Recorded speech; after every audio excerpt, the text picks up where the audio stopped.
It's July 8th, and the strange side of history awaits. Today, we have a passenger plane mysteriously torn apart, a military announcement that ignited decades of UFO speculation, and an outlaw whose final showdown became frontier legend. Let's begin.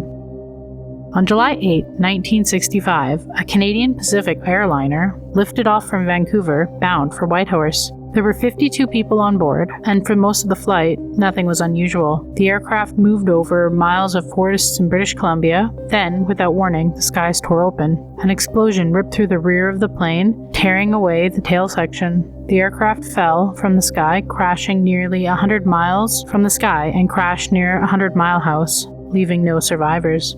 At first, investigators searched the wreckage for mechanical failure, but what they found was far more disturbing. A bomb had exploded on the floor in the rear lavatory. It had been made from dynamite and gunpowder, and appeared to have no timer, which means somebody on board would have triggered it by hand. The RCMP investigated several passengers, including an explosives expert, a gambler with a new insurance policy, a man known to store gunpowder, and an accountant tied to a failed financial firm, but no one was ever charged. To this day, the flight remains one of Canada's darkest unsolved mass murders. On July 8, 1947, a strange announcement came out of Roswell, New Mexico. The Roswell Army Airfield claimed it had recovered a flying disc from a ranch in the desert.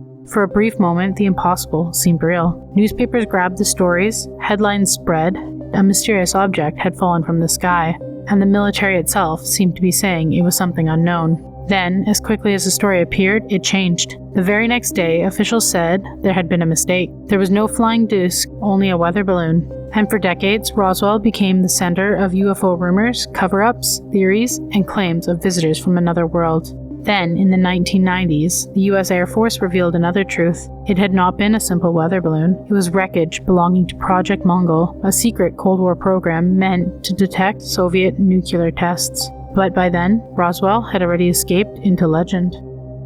Do you believe the official explanation, or do you think there was something still being hidden? On July 8, 1898, the lawless streets of Skagway, Alaska were about to change forever. At the height of the Klondike gold rush, the town was crawling with desperate prospectors, gamblers, thieves, and conmen. Standing above them was Jefferson Soapy Smith. He was not just a swindler, he was the king of the underworld, running fake deals, rigging games, and schemes that bled gold from men chasing fortune. But then, his gang went too far. They had robbed a returning prospector of his gold dust, and the town finally snapped. Furious, citizens formed a vigilante committee and gathered on Juneau Wharf to decide what came next. Soapy arrived armed with a rifle. He tried to force his way into the meeting, but standing in his path was city engineer Frank Reed.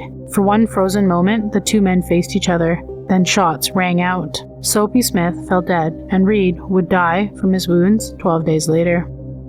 The gunfire shattered Soapy's empire, scattering his gang and ending one of the strangest criminal reigns of the gold rush.